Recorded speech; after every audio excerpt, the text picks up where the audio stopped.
que é socióloga e integra o grupo de estudos sobre violência e administração de conflitos da UFSCar, a Universidade Federal de São Carlos. E também o Martin Cabeleira de Moraes Júnior, que é tenente-coronel da Reserva da Brigada Militar do Rio Grande do Sul e professor de Direito da FAMAC. Bom dia. Bom, acho que a gente pode começar aqui essa conversa. Eu vou pedir que vocês se apresentem para que quem nos assiste possa saber exatamente quem é que está falando para eles. Então, se você puder começar, por favor, Jaqueline, depois o Martin. Bom dia, Pedro. Bom dia, Martin. Bom dia a todas e todos. Eu sou professora de Sociologia da Universidade Federal de São Carlos e eu estudo os temas de segurança pública e justiça criminal há mais de 20 anos. E recentemente, desde 2013 para cá, eu desenvolvo um programa de pesquisa sobre policiamento e as relações raciais. E nesse programa de pesquisa, a gente estuda a questão das prisões em flagrante e também letalidade policial e o papel que isso joga na construção do policiamento em geral. Obrigado, Martin.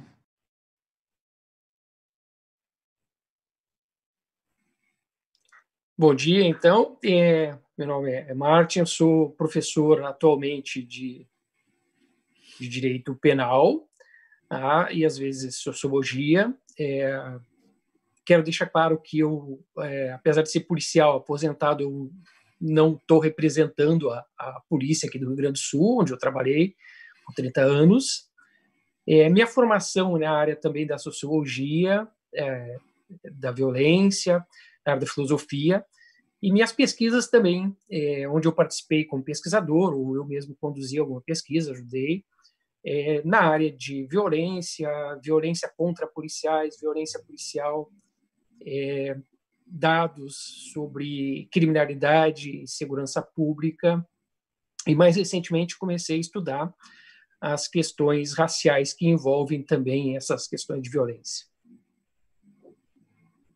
Tá certo, obrigado. Bom, a primeira pergunta que eu gostaria de fazer para que vocês respondam é sobre justamente o tema do nosso debate, né? A pergunta é: a violência policial, ela é maior hoje?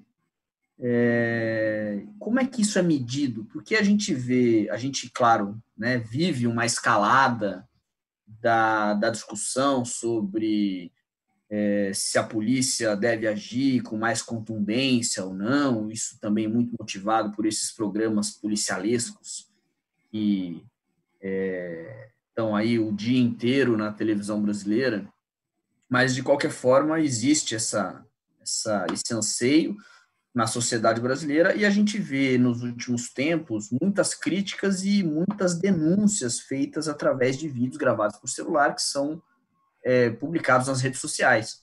E também, vamos dizer, gera uma dúvida, porque esses vídeos, eles mostram que a violência está maior ou eles apenas mostram a violência que sempre aconteceu e que antes não podia ser mostrada. Então, professora Jaqueline, qual é a sua opinião sobre a violência policial? Está maior ou não? Bom, pelos indicadores que a gente tem, né, estatísticos, infelizmente, em 2020, apesar da pandemia e apesar de todas as dificuldades que nós já estamos tendo em relação ao isolamento e distanciamento social, a violência policial tem aumentado, né? Então, o Fórum Brasileiro de Segurança Pública é uma das entidades que faz esse monitoramento com base em dados estatísticos dos estados, né? E há alguns estados que têm liderado esse crescimento, né? Então, Rio de Janeiro, São Paulo e Minas Gerais são estados que têm liderado esse crescimento, né? Então, é importante dizer que a violência policial, ela sempre foi muito alta, né? Então, não é que agora é um problema que se apresenta, esse é um problema que tem atravessado a história do nosso país, né? Mas desde o ano passado, desde 2018, a violência policial tem crescido, né? E nesses 3 estados que eu citei, inclusive, houve eleição de governadores com um discurso de apoio à violência policial, né? Então, Witzel fez esse discurso, Zema fez esse discurso, Dória fez esse discurso, e o resultado está sendo colhido aí em vidas, né? E tem uma particularidade da violência policial que tem se apresentado nos últimos anos, é que ela tem se direcionado especialmente para pessoas, né, os casos que têm tido repercussão, pessoas que não têm qualquer tipo de envolvimento com o crime, que são mortas em ações, né, que não tinham nada a ver com o controle do crime. Então, foi o caso do Guilherme aqui em São Paulo, foi o caso do João Pedro lá no Rio, né, quer dizer, crianças, pessoas jovens, né, que foram, enfim, vitimados, né, e aí tem imagens que vão mostrar isso, em situações, enfim, de abordagem, no caso do João Pedro, no caso do Guilherme foi uma abordagem, no caso do João Pedro foi invasão da casa onde ele estava cumprindo a quarentena, né? Então, isso também tem sido um fato bastante destacado, né? Que não se trata apenas de ocorrências policiais que têm um resultado desastroso. Elas são desastrosas desde o começo, porque é uma permissão, né, e um uso da violência que está acontecendo em situações onde o uso da força não se justificaria em hipótese nenhuma. Obrigado. Martin, qual a sua opinião? E queria já aproveitar e somar essa questão aí. Se a violência policial ela é maior, obviamente, parece nas periferias das cidades, né?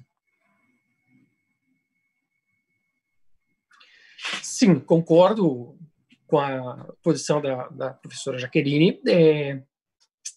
Realmente, pelos dados que nós temos, isso tem aumentado. Não vou acrescer essa questão, já respondemos, né, que realmente nesse 2019, 2020, já antes havia uma tendência de aumento sobre isso. Concordo com essa questão também que alguns governos, né, sobretudo Rio de Janeiro e São Paulo, se nota talvez uma espécie de estímulo a algum tipo de violência estatal, né, desse tipo. Então vamos também colocar que há aí também um problema de dificuldade em generalizar o que seria, nas minhas pesquisas eu sempre tratei disso, que é a ideia de generalizar o que seria uma polícia brasileira, assim como a gente diz uma polícia americana, uma polícia francesa. No Brasil isso é muito difícil, porque você tem, por exemplo, alguns estados como Acre, Roraima, Rondônia, que a gente nunca tem muitos dados de lá. Sempre o que está acontecendo lá não é centro das atenções. Então, a gente tem a região sudeste, sobretudo Bahia, talvez um pouco nordeste, Rio Grande do Sul, aparecendo um pouco mais. Então, essa dificuldade em generalizar o que seria a polícia, alguns estados não apresentam esse aumento de violência por parte do Estado, dos órgãos estatais, ou seja, da polícia em si. Tá? E outra questão interessante seria de ver que esse aumento tem sido percebido em termos do dado de homicídio, então que é uma ocorrência bastante grave e é um indicador bastante significativo sobre isso. As pesquisas têm mostrado realmente um aumento e era de se esperar que nesse período de março até agora que isso não acontecesse, tendo em vista que nós temos menos pessoas circulando. A questão das periferias, que você pergunta, concordo inteiramente. Isso daí podemos generalizar, eu acho que é um dado que se pode ter. Existem pesquisas sobre isso em vários estados. As periferias são as mais atingidas, isso tem bastante dados. O Fórum Brasileiro de Segurança Pública, Instituto de Pesquisa Econômica, né, do IPEA, vários outros institutos da Universidade Cândido Mendes, vários outros lugares vão pesquisar isso e vão concluir que as periferias são as mais atingidas por toda a violência estatal, assim como a ausência do Estado, tanto quanto, né, quando ocorre atos de violência. Então, as periferias são as que mais sofrem quando o Estado não funciona bem. Eu vou pedir licença para inverter a ordem, perguntar de novo para o Martin, por causa do seguinte, você falou uma coisa muito interessante, que é esse ponto de que a polícia brasileira, né, que na verdade são instituições diferentes, com ordens diferentes, com treinamentos diferentes, né, são bases curriculares diferentes, mas a gente nota que em todas elas a violência é algo comum, que torna a questão ainda mais intrigante. Eu queria tentar ver se a gente consegue aqui se aprofundar um pouco, investigar um pouco, qual é o motivo dessa violência estrutural, que parece ser estrutural? É doutrina? É treinamento? É o entendimento de mocinho e bandido que é cultural no Brasil? Como é que você vê essa questão? Bom, é uma pergunta bem complicada, é difícil. Existem pesquisas nesse sentido, tentando desvendar.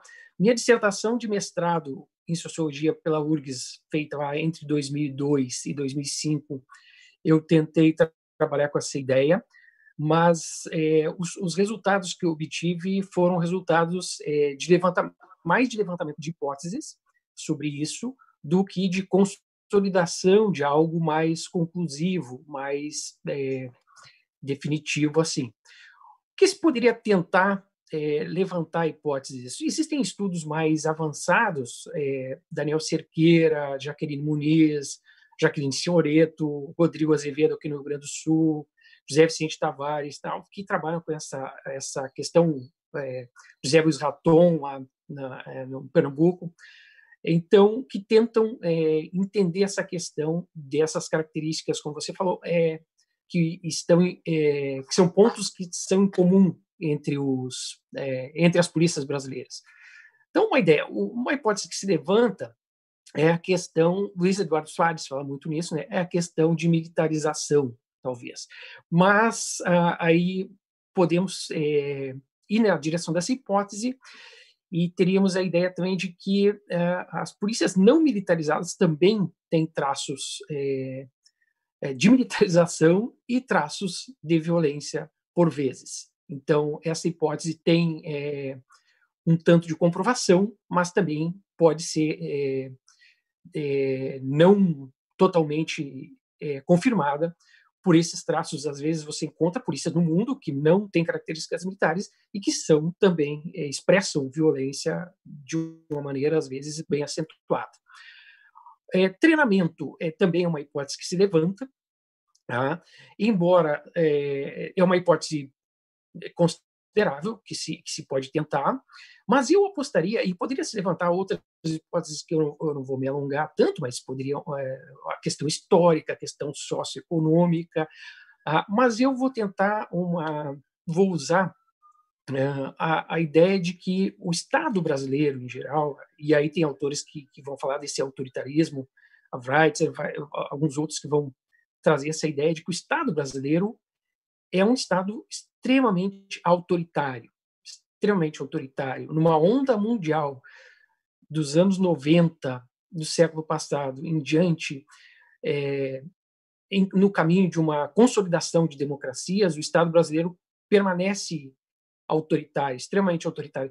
Então, eu diria que todos os serviços estatais, judiciário, poder legislativo, vários outros serviços estatais, têm mantido essa onda de autoritarismo estatal. E a polícia, sobretudo, é a expressão mais forte disso. Aí podemos citar Weber e outros autores aí com a questão do monopólio da força, né, que se expressa, sobretudo, na ideia das polícias, nessa ideia.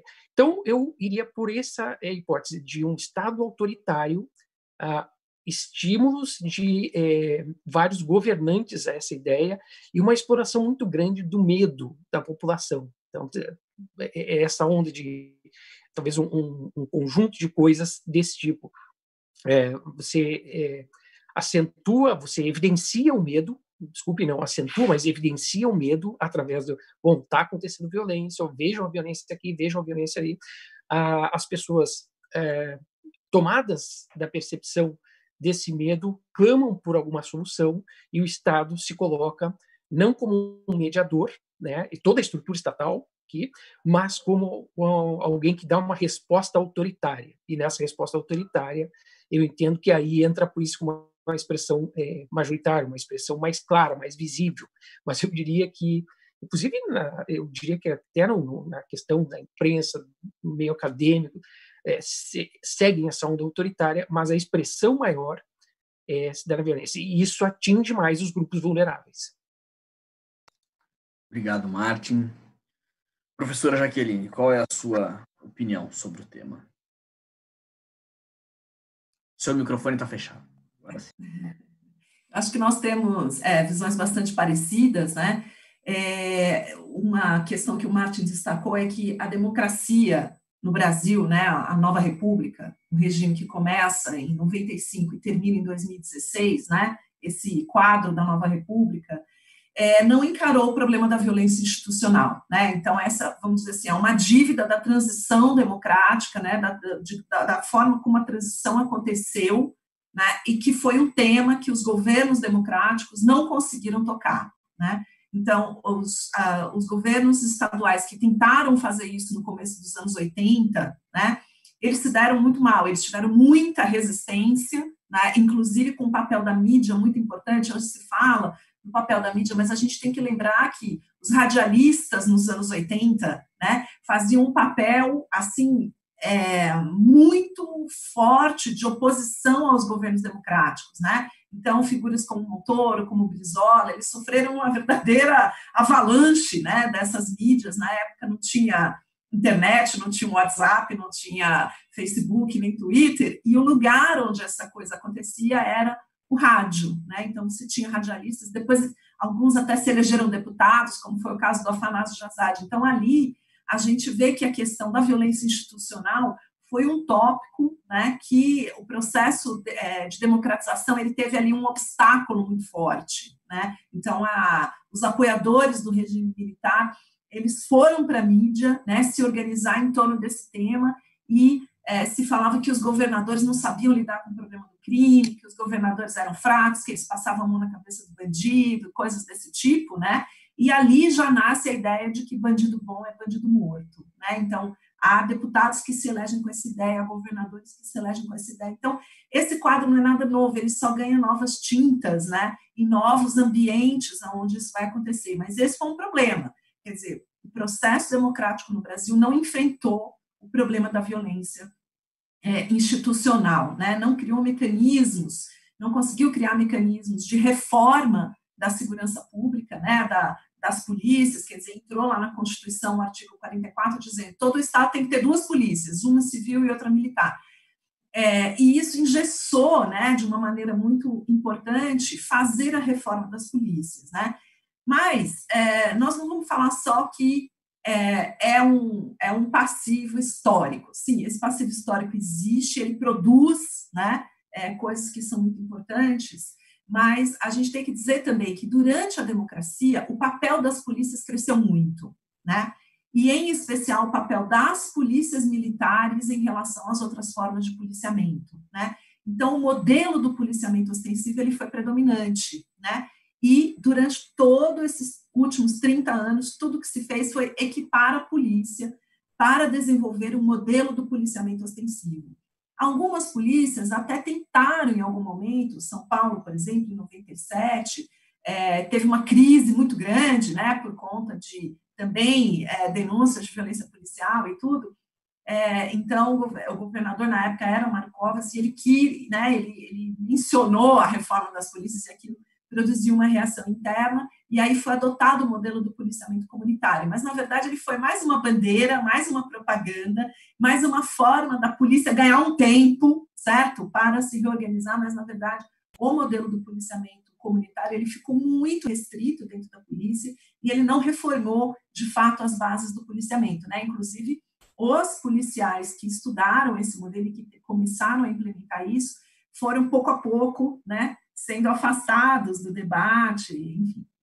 Então, esse modelo de policiamento ostensivo, né, que é um modelo que exerce a polícia militar, que é esse modelo que se faz exclusivamente na rua, e que não tem um vínculo com a investigação, e que não tem um vínculo, né, com a responsabilização judicial, né, ele produz violência, porque dá essa sensação assim, a polícia prende, a justiça solta. Mas por que acontece isso? Porque quando a polícia realiza prisões, ela não tem a preocupação de gerar provas judiciais, você tem um vácuo, você tem uma disfuncionalidade dentro do sistema, né? Então, o policial, ele sente que para ele ser efetivo, ele tem que dar uma resposta na hora, porque depois o assunto sai da mão dele e tal. E, por outro lado, você tem uma ausência de controles internos da violência e uma ausência, principalmente, de controles externos, né? Então, quem investiga essas violências é o próprio batalhão, né? Não é a corregedoria. A corregedoria não é independente, né? Ela está vinculada ao próprio comando da organização. Em alguns estados você tem ouvidoria, mas a ouvidoria não tem poder, né, de fato, de investigar, ela é só um órgão consultivo, ela é um órgão que é dependente da estrutura da própria Secretaria de Segurança Pública. Então, você não conseguiu criar mecanismos, né, que, de fato, fizessem o controle da ação policial, né? Então, essa coisa de fazer um modelo de policiamento que é exclusivamente reativo, né, e que é feito através de um policiamento armado e alerta, etc., né, e, em contraponto, você não tem iniciativas de prevenção, né, você não tem realmente um modelo de polícia investigativa, né, quer dizer, isso tem, só para mostrar para a gente que existe essa diferença de modelo. A Polícia Federal prendeu os assassinos de Marielle, né? Ela não deu um tiro, e essas pessoas são perigosas, né? Foram encontrados fuzis dentro dos imóveis, 117 fuzis, né? Quer dizer, são pessoas com poder de fogo imenso, pessoas perigosíssimas, mas para fazer essas prisões, né, como a Polícia Federal se baseou em investigações, etc., etc., ela não precisou trocar um tiro, né, para prender pessoas acusadas de crimes que têm um potencial de violência enorme, né? Queiroz foi preso aí esses dias, né? Acusado de participar de uma milícia, não foi dado um tiro, Queiroz está lá inteiro, né? Ele não tomou um tapa e nem nada. Então, quer dizer, é disso que a gente está falando, de um modelo de policiamento, né? E as polícias militares, elas não estão voltadas, como a Polícia Federal, para a investigação, elas estão voltadas para um modelo de policiamento que produz esse tipo de enfrentamento, inclusive colocando em risco a vida dos próprios policiais, né? Então, o Brasil é um país em que a polícia mata muito, e é um país onde os policiais sofrem muito também, inclusive violências físicas, mas especialmente violências psicológicas, né? Tem um detalhe aí sobre a importação de saberes, né? Então, o nosso modelo de polícia é a polícia americana. Todas as consultorias, todos os equipamentos, os softwares, os modelos de análise de dados, os modelos de policiamento são todos inspirados nas grandes polícias americanas, Nova York, Los Angeles, etc., que são polícias violentas, né?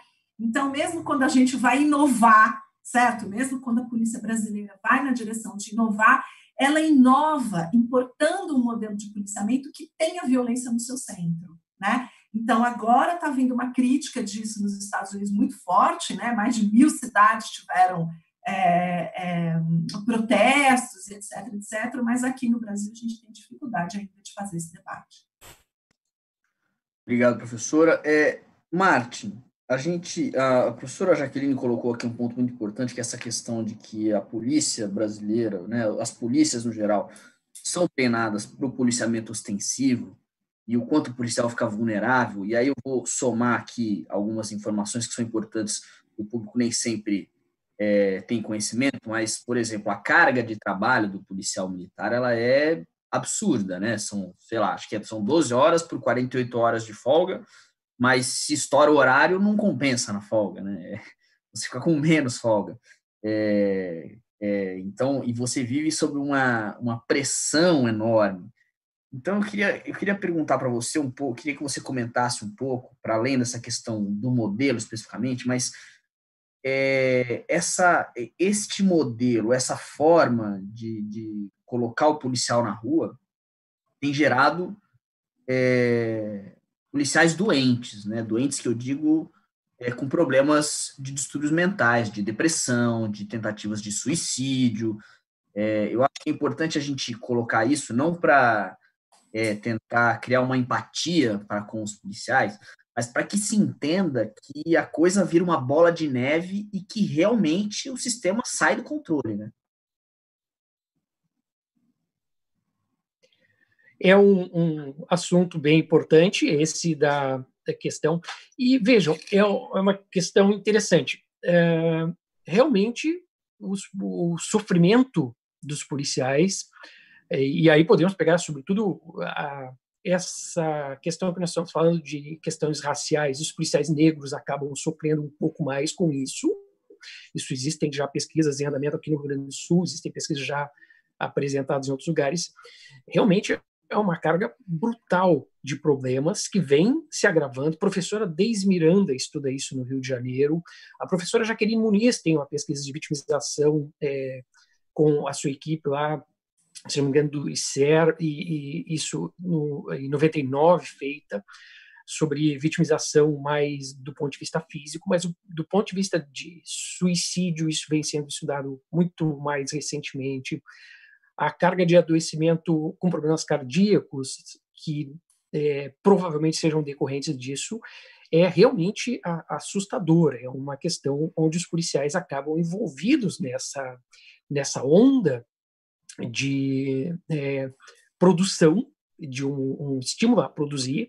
E aí eu quero ir na mesma direção de quais seriam um pouco das causas disso, né, do que a Jaqueline Sioneto falou, que é a questão de você estimulado muito a uma ideia de produção por dados de encarceramento, de prisões, número de prisões.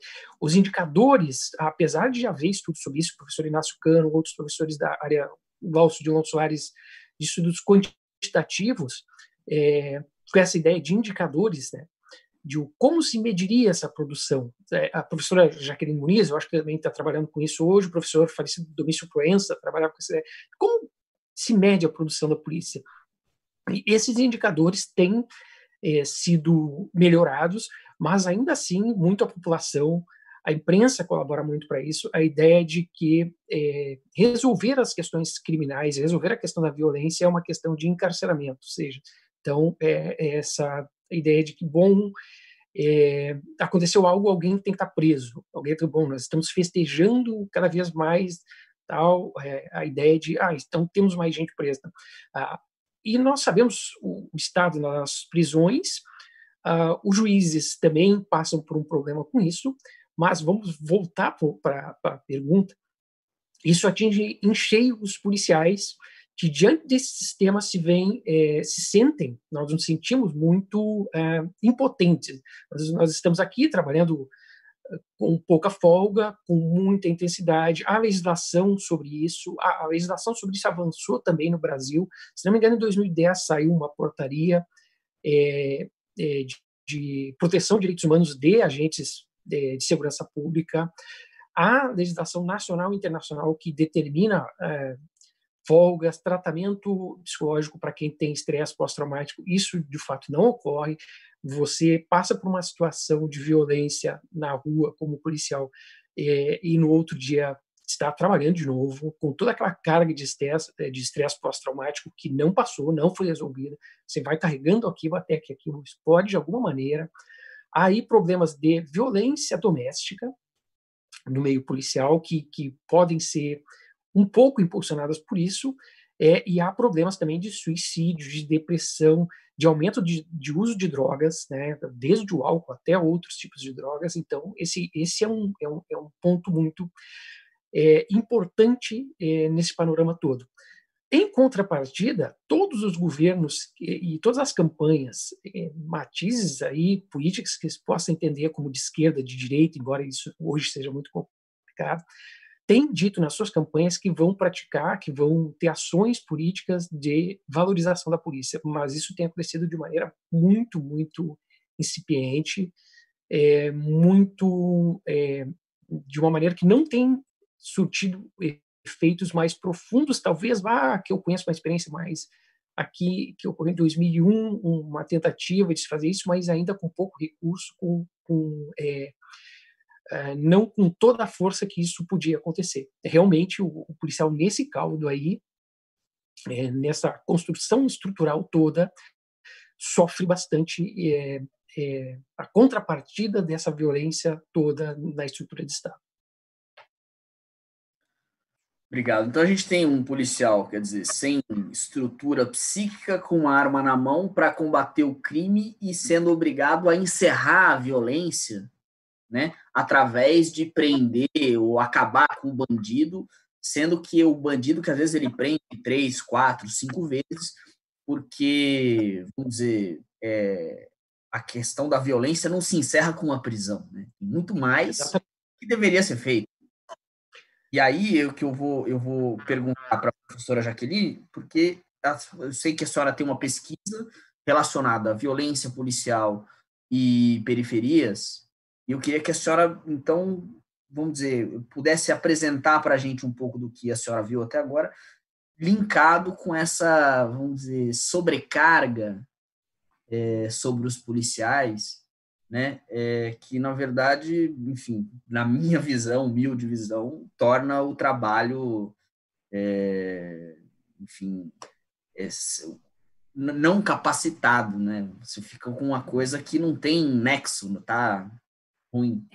Isso é dependente do modelo de segurança pública, né, que tem sido adotado no Brasil praticamente por todos os governos, né? Então, a gente tem dado nome a isso, né, como um protagonismo da Polícia Militar sobre todo o sistema de segurança pública, né? Então, as pessoas falam, militarização da polícia, mas é preciso a gente descrever o que exatamente, né, nós estamos falando e o que exatamente deveria ser desmontado. Então, a primeira coisa é o seguinte: segurança pública é um campo de políticas públicas como outro qualquer, né? Você não pode ter uma ação só, não existe bala de prata, né? Nem para combater a inflação, lembra, essa expressão foi muito acionada, né? Para a inflação, ninguém vai derrubar a inflação com um tiro, né? Com uma bala de prata, um conjunto de ações, né? Toda uma política econômica super complexa foi colocada em prática para controle da inflação. Agora a gente está vendo no caso da segurança da saúde, né? Do problema sanitário, enfim, você tem uma série de questões. E a prevenção é a mais importante delas, né? Como é que a gente vai combater a epidemia? Não sai de casa, né? Quer dizer, prevenção. E no campo da segurança pública, a gente não pensa em prevenção, né? Então, você tem que ter quer dizer, um ciclo completo, né? Você tem que falar em prevenção, você tem que falar em repressão qualificada, você tem que falar em tratamento do delito. E, para nós, o tratamento do delito é só prisão, né? Não existe outra, né? Quer dizer, outra forma, você não pensa. E, na verdade, quando você vai olhar para a questão carcerária, você vai ver que as pessoas que estão presas lá, elas não estão presas por crimes graves, né? E nem a maioria cometeu crimes violentos, né? São crimes de baixa periculosidade, né? E com pessoas muito jovens. O que significa é que a pena de prisão está sendo tentada como primeira, né? Primeira abordagem, primeira experiência, e às vezes até a violência policial é a primeira, né? Matar é a primeira solução, né, para o problema do crime. Isso, evidentemente, não nos ajuda, né, não ajuda em nada, nós não temos uma política de segurança pública responsável nesse ponto de vista, né? Então, esse protagonismo da Polícia Militar tem feito muito mal para a segurança pública em geral, né? Nós estamos tentando esse caminho há mais de 20 anos, né, desde os anos 80, sei lá, mais de 30 anos. Isso não tem tornado o Brasil um país menos violento, muito pelo contrário, né? O número de homicídios é crescente, a violência policial é crescente, o encarceramento é crescente, e os problemas decorrentes, né, da formação de grupos organizados dentro das prisões que fortalecem o crime, né, que fortalecem modalidades organizadas do crime. Então, nada disso está sendo pensado, nada disso está sendo considerado, né? E isso, enfim, vai afundando a gente num buraco cada vez maior, né? Então, você falou de problema, né? Não é que a gente quer ter empatia com os policiais. Não, a gente tem empatia com os policiais. O que a gente não tem é conivência com a violência, e a gente não tem conivência com a incompetência em gerir, né, um sistema de segurança pública que pense em todas essas coisas, né? Quer dizer, a Polícia de São Paulo, por exemplo, tem mais de 80 mil policiais, né? Não são... O que esses policiais fazem todos os dias na rua não é matar, todos eles não matam o tempo todo sem parar, né? Quer dizer, são ocorrências que acontecem, certo? E que reforçam, né, a desconfiança em relação à polícia, elas reforçam todo esse lado de sofrimento psíquico dos policiais, né? Ela cria um abismo entre as comunidades que são vigiadas e a polícia que vigia, né? Então, isso vai se desenvolvendo uma relação cada vez mais conflitiva, né? Então, você mencionou a minha pesquisa, né?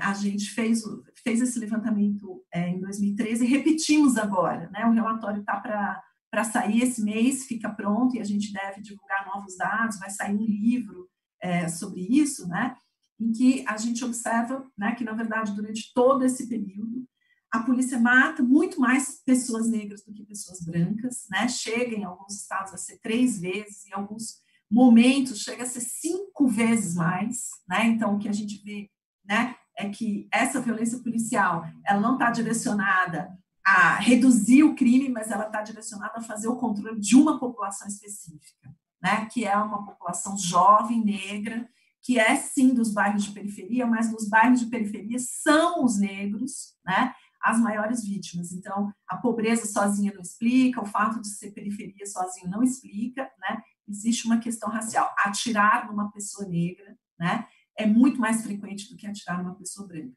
Mas isso também reflete nas prisões em flagrante, que a gente também tem medido, né? Abordagens policiais, elas são muito mais frequentes, né? Com pessoas que têm um tipo físico, né? Amedrontador para os policiais. Então, é interessante, a gente tinha mencionado antes, né? A questão de treinamento e tal, né? Então, você supõe que um policial, ele é um especialista, né? Que a primeira coisa que você deveria fazer com o policial é desconstruir o senso comum na cabeça dele e dizer para ele, olha, agora você é um profissional, existem ferramentas, existem técnicas, existem lógicas aqui, profissionais para gerir. E, no entanto, a gente vê os policiais, né, reproduzindo estereótipos que são do século XIX, que vêm do racismo científico, que são estereótipos racistas, né, e que, curiosamente, não foram combatidos no treinamento, né, e não são combatidos no funcionamento cotidiano também da polícia. O Martin mencionou a questão de produtividade, né? Então, se para o comando da polícia, né, estão sendo feitas tantas prisões, tantas apreensões, tantas armas, tantos quilos, então tá bom, né? Porque os programas de bonificação, eles não estão preocupados com a equidade e eles não estão preocupados com a avaliação que a população tem a respeito da polícia. Eles estão preocupados com o número de armas apreendidas, número de prisões realizadas. Então, vale tudo, né, para bater a meta, vale tudo para obter esses números, certo? E depois o governador anunciar na televisão, nós prendemos tantas pessoas. Mas quanto que isso, né, produziu de conflito, produziu de imagem negativa da polícia também, né? Porque também as pesquisas que a gente fez, Rio de Janeiro, São Paulo, né? A última que foi feita pelo Datafolha em São Paulo mostrou que mais da metade da população tinha mais medo do que confiança na polícia, né? Então, pode funcionar um sistema de segurança pública desse jeito, se a própria presença da polícia causa medo nas pessoas? E outra coisa, se os próprios policiais não se sentem seguros, eles também têm medo de agir, né? Porque eles trabalham com instrumentos rudimentares, né? Eles têm que fazer muito uso da arma de fogo, certo? Porque a forma como o policiamento é colocado em prática, né, expõe esses policiais a terem que chegar numa ação e tomar decisão. Quer dizer, isso tudo, né, incentiva o uso da violência, incentiva que... Eu acabei de fazer um estágio no Canadá, para você ter uma ideia, na cidade de Ottawa, onde eu estava pesquisando esse tema, eles fazem um registro cada vez que a polícia tira a arma da bainha, cada vez que tira a arma do country, tem que fazer um registro. Imagina isso no Brasil, né? Mas por que eles fazem isso? Porque eles criam todo um sistema de policiamento e todo um saber policial para evitar que isso aconteça. Então, eles acham o seguinte, que lá, se o policial teve que tirar a arma, é porque a operação é de risco, entendeu? A operação é de risco para o policial e ela é de risco para o cidadão. Então, eles trabalham para evitar esse tipo de situação. E aqui não, o governador diz que a polícia tem que atirar para matar, tem que atirar na cabecinha. Eu estou citando, não é o mesmo governador, são 2 pessoas diferentes que falaram essa frase, certo? Em situações diferentes. Então, o que a gente vai ver como resultado, né? O policial sendo solto para policiar, né? Com a dimensão de que ele está numa selva, né? E aí vai o ministro Sérgio Moro, propõe uma lei para o Congresso, no âmbito do pacote crime, e diz o seguinte: se o policial agir movido por medo, por susto ou por violenta emoção, né, nós propomos que ele tenha a excludente de ilicitude, quer dizer, que isso não seja considerado um crime se ele matar uma pessoa. Agora, veja a imagem que o ministro tem do policial. Uma pessoa que trabalha com medo, que trabalha assustado, né, e que é movido por emoções. Quer dizer, o próprio governo tem a imagem do policial como sendo um animal, como não sendo um ser humano, né? como sendo um profissional que não tem capacidade de exercer a sua racionalidade, né? Que ele não é um profissional, que ele é visto como uma pessoa que só tem emoções, ele está movido pelas emoções. Olha que imagem horrível, né? Que a gente tem dos nossos policiais. Vê se esse negócio pode vir a dar certo algum dia, né? Da gente ter uma sociedade que respeite o valor da vida, né? Tanto dos cidadãos quanto dos policiais. Então, isso daí está muito errado, né? Isso precisa ser repensado pela sociedade brasileira com urgência. Professor Martin, vou pedir para o senhor comentar também. Eu só queria acrescentar, na minha vida de jornalista, de repórter, uma vez eu entrevistei um secretário de Segurança Pública de uma cidade, e ele se referiu à força de segurança dele, a Guarda Municipal, como um cachorro um cachorro feroz que você segura na coleira e que você tem que saber a hora certa de soltar para que ele, enfim, ataque quem é o alvo do secretário, né? Martin, por favor.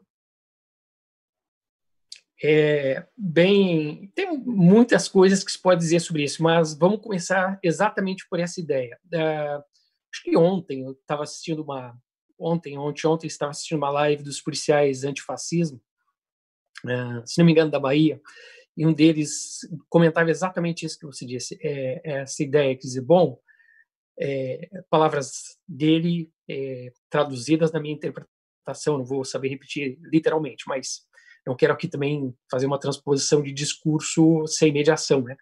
Então, ele trazia essa ideia, dizia assim, nós não somos nem jagunços de esquerda e nem sustentadores de governos autoritários de direita, nenhum dos dois, né?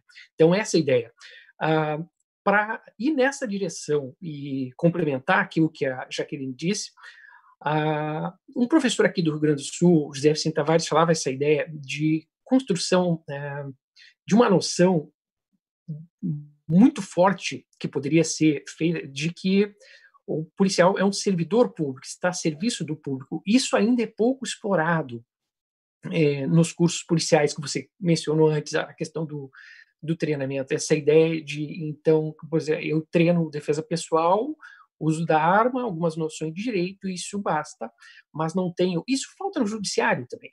Eu sinto muita falta disso no judiciário e em algumas outras áreas, que é a ideia de que você tem que ter uma carga brutal nos cursos dizendo assim, você é um servidor público, você faz aquilo que é melhor para toda a sociedade.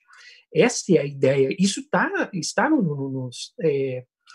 nos juramentos, isso está na legislação, isso está na Constituição, isso está em todo o aparato, no arcabouço teórico que conduz a polícia, está no conceito de segurança pública, está no conceito de ordem pública, a ideia de que isso é público, de que isso é para todos, de que é uma coletividade. Mas essa noção, aos poucos, vai se tornando uma questão setorizada. Então nós aqui na polícia escolhemos investigar mais tal crime e tal, isso vai se construindo de uma maneira que o policial que entra nesse ritmo já. Ele não para pensar, dizer assim, opa, mas isso aqui é assim? Não está conforme o que devia ser. Quem para fazer isso, e eu sei bem como funciona, quem para fazer isso é um ser estranho, aquela pessoa que para, o juiz que para contestar o autoritarismo do judiciário acaba sendo um ser estranho, então ele é preterido em promoções, né? Como acontece na polícia. Então essa ideia de que devia ser massificada, essa ideia de você é um servidor público, você serve à coletividade, então você tem que fazer aquilo que é melhor para toda a sociedade, isso é muito difícil. Bom, para fazer isso também você precisa de um apoio constante de acolhimento, de treinamento, de recursos, de uma série de aparatos que o Estado não fornece. Não só por uma questão financeira, uma questão econômica, mas também por uma questão ideológica, uma ideia de que, os indicadores são esses, então, uma polícia que encarcere muito, que faça muitas prisões. Quero somar essa ideia da Jaqueline, que se nós olharmos, em torno de 40%, em alguns lugares mais, das pessoas que estão encarceradas em prisões, em presídios, não tem julgamento final. Quer dizer, então nós temos muitas prisões por crimes sem violência e por crimes ou sem condenação. Então, isso é muito grave. Dizer assim, eles deveriam estar em outro lugar, outro modelo. Isso tudo acaba estourando de volta. Outra questão que envolve muito isso que eu estou dizendo é um modelo que está no imaginário mundial de polícia, que eu concordo, o nosso modelo vem europeu, e o imaginário é muito americano, uma ideia de que, bom, você policial tem que resolver os conflitos de uma maneira definitiva. Então, você esquece todo aquele caminho, então você tem a prevenção primária, a prevenção secundária, depois tem as prisões, você tem que ter a educação, tudo. Isso tudo acaba se concentrando muito na polícia. Então, quando se discute segurança pública, se discute muito polícia. O capítulo da nossa Constituição da Segurança Pública se concentra lá em polícias e não em uma política de Estado na qual nós todos somos responsáveis, como o artigo 144 diz, né? Toda a sociedade é responsável por essa segurança pública. Então, isso estoura muito. Bom, o nosso modelo está concentrado também muito, você pode ver muito isso nos filmes, tá? Na periferia. Então, quer dizer, aí concordo muito com a Jaqueline, se você controlou a periferia, parece que está tudo certo. Isso causa muitos problemas, inclusive para nós policiais, porque nós ficamos muito angustiados com isso. Uma vez eu questionei essa ideia de ordem pública exatamente nesse sentido. Eu perguntei num seminário em meio policial, dizendo assim, então quer dizer que se você não tem saneamento básico, você não tem educação, você não tem na periferia lá, tem ordem pública lá, porque só a polícia está indo lá. A ideia de unidade de polícia pacificadora, uma questão que eu sempre perguntava, assim, então se pacifica um lugar pela polícia? Eu sempre questionava essa ideia. Então, o nosso modelo, aí se pode pensar em necropolítica, em biopolítica, via Foucault, a ideia de que você controlou aquelas pessoas que são consideradas lá perigosas, e essa é uma construção muito violenta, né? Então, você constrói um tipo de pessoa perigosa, controla esses, está tudo bem. Enquanto você tem milhares de outras coisas que nós estamos vendo aí, o aparato, o Ricardo Balestrelli foi secretário nacional de segurança, ainda está, se não me engano, estava no Pará, ele falava muito disso. Ele dizia o seguinte, crime organizado não está nas prisões, ele não está nas periferias. O crime organizado, o centro do crime organizado, está nos lugares mais glamorizados da nossa sociedade. Está no Congresso Nacional, está em outros lugares assim. Esse imaginário ainda não se construiu. Quer dizer, são lugares onde a polícia não consegue entrar. A Polícia Federal, às vezes, tenta, isso às vezes tem alguns avanços, mas ainda é muito pequeno. Então, eu acho que essa noção de serviço, de que somos servidores públicos, estamos aí pela coletividade, isso ainda tem que avançar muito. Obrigado, Martin. Professora Jaqueline, minha próxima questão é a seguinte, a gente colocou aqui toda a deficiência, né, do modelo policial e do que é a ideia de um sistema de segurança eficiente que a mídia e, enfim, a sociedade acaba defendendo. E a gente tem hoje um presidente da República e alguns governantes, mas acho que o presidente da República é mais representativo, porque ele tem esse discurso genocida, belicista, né, de que do bem contra o mal, de que o bandido tem que ser assassinado. E ele encontra eco em parcelas das polícias, né? A gente não sabe dizer exatamente qual é o tamanho desse eco, né? Qual é a porcentagem de policiais que concorda com o Bolsonaro ou não. Isso é até um dado preocupante, né? Porque a gente não sabe, vamos dizer, um desses rompantes de autoritarismo, de revolta armada, se esses sairiam atrás dele com armas empunhadas ou não, né? Mas qual tem que ser hoje a nossa grande preocupação para tentar mudar vamos dizer, essa espécie de paradigma com relação à segurança, né? Combatendo o discurso bolsonarista ou tentando criar isso deve ser construído a partir de outras discussões junto à sociedade sobre qual é o papel da sociedade na segurança pública, enfim, de que forma se constrói uma sociedade onde a violência não é tão grande? Questão espinhosa, né? Na verdade, a gente, enfim, tem no Bolsonaro, né, e no Witzel, no Dória, no Zema, a excrescência desse modelo que eu descrevi aqui, né? Quer dizer, aonde eles levam isso ao grau máximo e mostram, inclusive, a disfuncionalidade toda disso, né? Porque daí, né, eles vão passar a ser cobrados do crescimento da violência policial e etc., né?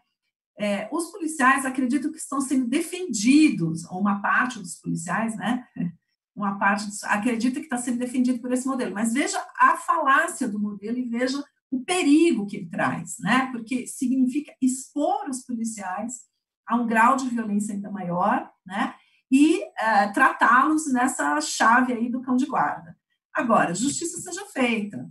Governos de esquerda no Brasil também não conseguiram romper com esse modelo, né? Eles não conseguiram romper, o Martin falou mesmo, o PP aparecia lá, né? Foi apoiado, inclusive, pelo governo federal, né? E que era um modelo, enfim, né? Que no começo o PP promovia, né? Mudar o papel da polícia, mas ter uma rede de serviços através de uma coisa que chamava o PP social, né? Que era para tentar exatamente romper com esse protagonismo da polícia na segurança pública. Então, quer dizer, a polícia tem um papel a cumprir? Sem dúvida, né? Uma sociedade, né, que tem um alto grau de violência interpessoal ainda vai precisar da polícia durante muito tempo, né? Só que a polícia ela não pode estar isolada e única, né, no centro e consumir todo o dinheiro da segurança pública, né? Só que aconteceu no caso da UPP, a polícia ficou ali sozinha, né, e gostando desse lugar, claro, porque, né, daí você aumenta o seu poder e aumenta o seu orçamento, né, mas a longo prazo isso é um tiro no pé, porque se você não tem, né, uma rede de serviços, né, que vai fazer a prevenção do delito, que vai fazer a prevenção, né, para que esses conflitos, inclusive de políticas econômicas, né, que vão dar à juventude alternativas a não irem trabalhar nas modalidades do crime organizado, né? Porque, vamos falar a verdade, a maior parte dos delitos que é cometida no Brasil não é violenta, ela é causa, né, da necessidade de que a riqueza circule. Então, as pessoas vão trabalhar no tráfico porque elas precisam de dinheiro, né? As pessoas acabam... existe muito furto de alimentos nas grandes cidades no Brasil, né? E isso, não existem modelos, né? Ou quando eles existem, eles são pequenos, eles são, né? Por exemplo, a maneira como a Prefeitura de São Paulo procurou, através do programa de Braços Abertos, dar uma solução diferente para o problema da Cracolândia, né? Vamos lá, fazer moradia, fazer assistência de saúde e tal. Isso, durante um tempo, funcionou muito bem, né? Mas, logo, quando a Prefeitura do Haddad terminou e veio a Prefeitura do Dória, eles desmontaram aquilo tudo e a Cracolândia voltou a ser um problema para a cidade, né? Então, quer dizer, esse tipo de iniciativa, né, onde você tem a visão de que a segurança é um setor de políticas públicas complexo, que ele depende da escola, da saúde, de programas de emprego e renda, de cultura, de reforço de populações vulneráveis, né, juventude, população negra, né, população, moradores de rua, uso abusivo de drogas. Então, o pressuposto da política de Braços Abertos ali foi que as pessoas que fazem uso abusivo de drogas e que produzem pequenos delitos e instabilidades na área da Cracolândia, né, elas não estão na rua porque consomem drogas. É o contrário, elas vão para o uso abusivo das drogas por estarem numa situação desumana nas ruas, né? Então, se você resolve essa precariedade da vida, né? E de fato foi isso que aconteceu, quer dizer, durante um tempo a Cracolândia, né, passou a ser uma parte da cidade e as pessoas, né, desenvolveram, inclusive teve muita atividade cultural feita ali, né? Os próprios shows da virada cultural, enfim, deram uma dinamizada, né, naquela área da cidade mas isso são políticas muito setorizadas, né? Pernambuco tentou fazer, o Distrito Federal tentou fazer políticas de segurança pública integradas, né? Onde você tem uma visão de que você tem que investir num conjunto de políticas públicas Minas Gerais fez isso durante vários anos, conseguiu reduzir, foi a maior redução de homicídios que a gente conhece, foi em Belo Horizonte, durante a vigência do programa Fica Vivo, né? Pernambuco, que foi o Pacto pela Vida, são as maiores reduções de violência fatal que a gente tem em história, e elas sempre foram políticas integradas, né? Onde a polícia tinha um papel a exercer, mas esse papel também era exercido pelas outras políticas públicas. Agora, o neoliberalismo propõe uma forma de governo, né, onde você retira toda a ajuda social, você retira, né, você destrói todas as políticas públicas, todos os serviços assistenciais, né, e aí, em contrapartida, você fala o quê? Manda a polícia para ir lá resolver sozinho o problema. Agora, a polícia não tem capacidade, não tem estrutura, não tem... É impossível que a polícia vá resolver, né, as raízes,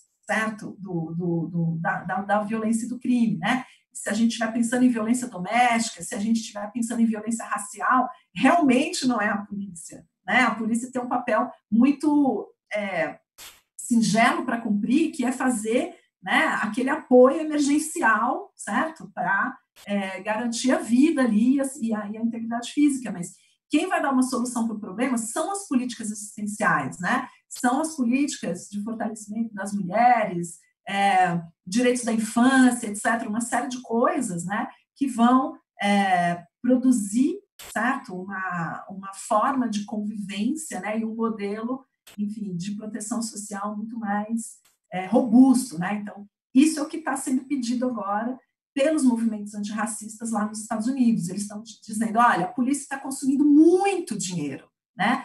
No momento da Covid-19, o Estado está com dificuldades financeiras, né? E todo esse dinheiro sendo consumido para uma polícia que produz um resultado desastroso, né? Então, é preciso parar de investir nesse modelo e começar a investir num outro modelo, investir em políticas, né, de apoio às populações vulneráveis, aquelas populações que podem vir né, no desespero, cometer delitos de natureza econômica. Então, você tem que apoiar essa população para reduzir essa pressão, certo? E aí, conseguir construir o policiamento em outras bases, e eles falam comunitárias. Muito obrigado. Martin, professor Martin, repasso ao senhor a pergunta. A pergunta de Lene, o que fazer? Eu acho que eu vou na mesma direção aí. Primeiro, eu poderia resumir, é difícil resumir, mas eu poderia, assim, escutem quando a gente, como pesquisador, como sociólogo, fala, né? Escutem. Nós viemos dizendo isso antes. Sérgio Adorno, vários outros pesquisadores mais do núcleo de violência de São Paulo, que começa essa discussão, vem dando aporte para como fazer isso. Mas não tem sido muito bem. O Luiz Eduardo Soares, com todo... mas vamos pontuar. Onde poderíamos buscar experiências em países que têm um aporte financeiro semelhante ao nosso? Peru, essas questões, juntas vecinais, seriam uma questão interessante de pesquisar. O Chile, em algumas coisas, teria a nos ensinar, e o aporte financeiro do Chile um pouco maior que o nosso, mas se poderia... Uruguai, em algumas questões municipais, se poderia buscar. Então, a América Latina, eu acho que é uma saída. Bom, podemos buscar experiências, fazer mediações e aplicar aqui. Sim.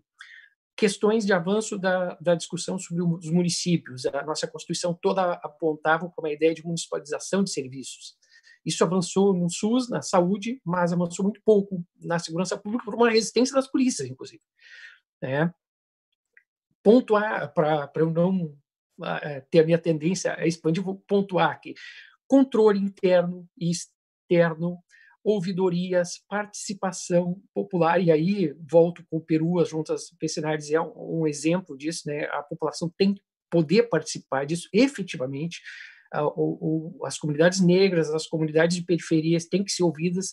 E aí o caminho seria, então, a ideia do diálogo, né? Então, o diálogo é bem difícil, é bem difícil. O exemplo que eu dou sempre dessa resolução de problema, nas minhas aulas, é a ideia de uma reunião de condomínio. Você tem problemas, é difícil de discutir, um vizinho quer isso, outro quer aquilo, e a democracia, você tem que sentar e discutir com isso, a sociedade tem que participar. Uma crise brutal de gestão, uma nas polícias. Então, aí os professores da área de gestão lá, né, Daniel Cerqueira, outros professores que eu poderia lembrar assim, da área de gestão poderiam ajudar nessa questão. Quer dizer, as polícias precisam de gestores para ajudar e não de policiais que estão lá fazendo essa gestão. Policiais são treinados para outro tipo de trabalho. A questão que nós já mencionamos da valorização desses policiais, então, quer dizer, precisa se dar muita atenção para os policiais, precisa se dar atenção para as mulheres policiais, precisa se dar atenção para os negros policiais, precisa se dar muita atenção para essas pessoas, precisa se dar atenção para o jovem que entra na polícia e tem uma ideia do que é a polícia, precisa se dar atenção para aquele que já está com mais idade dentro da polícia e está sendo esvaziado do seu papel porque ele já não tem mais tanta força física, precisa se dar muita atenção para isso, precisa se dar atenção para a questão de que encarcerar não tem dado certo no mundo todo. A ideia bom, então, prendemos muita gente e o crime está terminando. Então, isso não tem dado certo no mundo todo. Então, todas essas questões poderiam, talvez, ser resumidas da ideia de ouçam os pesquisadores o que eles têm a dizer. Promovam diálogos. Isso também é um problema. Eu estou dizendo ouçam os pesquisadores, mas, do outro lado, os pesquisadores também têm que construir um discurso. O Luiz Eduardo Soares fala nisso. Que seja permeável às polícias. Então, quer dizer, não adianta eu chegar lá e dizer para os policiais assim, está tudo errado, e o serviço de vocês não está bom, e outras coisas assim. Tem que ser construído um discurso de maneira que possa transitar dentro desses tipos de serviços, guardas municipais, polícias militares, polícias civis, que seja recebido de uma maneira dialógica. As polícias têm que se abrir para a comunidade e aprender a ouvir aquilo, as críticas e tudo mais, e ter a comunidade dentro das polícias. As comunidades têm que aprender que as polícias são órgãos estatais e que podem ser cobradas e que devem ser cobradas e que a comunidade tem um papel muito importante nisso. As comunidades de periferia do Rio de Janeiro são muito boas nisso. As comunidades de periferia do Rio de Janeiro estão tão calejadas que acabam não se intimidando com isso e acabam cobrando o Estado. Isso é muito importante. Então, essas seriam mais ou menos as ideias. Então, temos como pontuar, né? Controle interno e externo. O papel do Ministério Público tem que ser revisto. O Judiciário e o Ministério Público tem que se deixar ser fiscalizados. A comunidade tem que poder fiscalizar. Juízes não são heróis, policiais não são heróis, governadores e presidentes não são heróis, eles são funcionários públicos e têm que assim ser tratados. Eles estão lá nos seus cargos, o presidente está lá, ele tem que entender isso, todos os presidentes têm que entender isso, presidentes de esquerda e de direita, governadores, prefeitos, policiais têm que entender que eles estão nos seus cargos para servir a comunidade, e a comunidade tem que entender que deve eleger pessoas e que deve cobrar essas pessoas e que deve cobrar dos que são servidores públicos exatamente isso, esse tipo de serviço. Tá? Então, tem que ir na ouvidoria, tem que entrar pedindo para o Poder Judiciário, tem que cobrar decisões judiciais. Eu sei que tudo isso não é fácil, é difícil, mas eu acho que esse é o caminho da democracia. Obrigado, professor. Bom, eu vou passar agora para as considerações finais. A conversa foi ótima, mas é vocês que nos assistiram até aqui e que vão continuar assistindo as considerações finais, se inscrevam no canal do Partido dos Trabalhadores, apertem o sininho para receber a notificação de quando tiverem discussões como essa. Então, começando, por favor, pela professora Jaqueline e depois o professor Martin. Bom, eu só queria agradecer, dizer que o nível do debate, né, o debate pode se estabelecer sempre no nível de conhecimento, né, e baseado em evidências, em estudos e tal, como nós fizemos essa manhã, e que eu acho que o Brasil precisa disso, né, a gente precisa parar de acreditar no salvador da pátria, em umas soluções imediatas, e começar a trabalhar por uma sociedade mais justa e mais pacífica, né, porque é isso que nós todos precisamos, sim, com uma polícia forte, servidora do público, né, mas cumprindo o seu papel ao lado de outras políticas, né, que são muito importantes na questão, porque ninguém aguenta mais perder os seus jovens para a violência, né? Hoje é um dado dramático e muitas famílias estão sendo destruídas pelo Estado há anos, né? Isso tem que parar imediatamente. Obrigado, professora. Professor Martin Moraes, suas considerações finais, por favor. Então, agradeço o convite da professora Jaqueline, é um prazer sempre ouvi-la. Agradeço as pessoas que estão assistindo. TV, e eu acho que esse é o papel fundamental da imprensa também, que possa promover esse tipo de debate. Para não dizer que tudo que estamos bem, que o debate é bem sucedido, eu sinto falta, eu acho que nós precisamos ouvir mais quem está mais afetado. Então, precisamos aí também trazer para esse debate na imprensa as periferias, aqueles representantes e as pessoas mais simples mesmo da comunidade. Eu acho que essa é a ideia. Dinheiro público deve ser gasto para a coletividade, e as elites brasileiras que não estão me ouvindo e provavelmente não vão me ouvir têm que entender que isso é melhor para elas também, que se toda a coletividade estiver bem atendida, isso é melhor para todo mundo, e é melhor para todos nós, a convivência muda. Então, isso parece um tanto utópico, mas pode funcionar. Então, essa é a ideia, um grande pacto democrático onde nós todos possamos cada vez mais dialogar com todas as nossas diferenças e ter soluções coletivas. Muito a vocês dois por terem aceitado o convite, por terem participado. Agradeço também a quem nos assiste. Muito obrigado, e a gente volta às 7h da noite com uma nova entrevista. Vai ser sobre o novo marco regulatório do saneamento. Então, muito obrigado, até lá.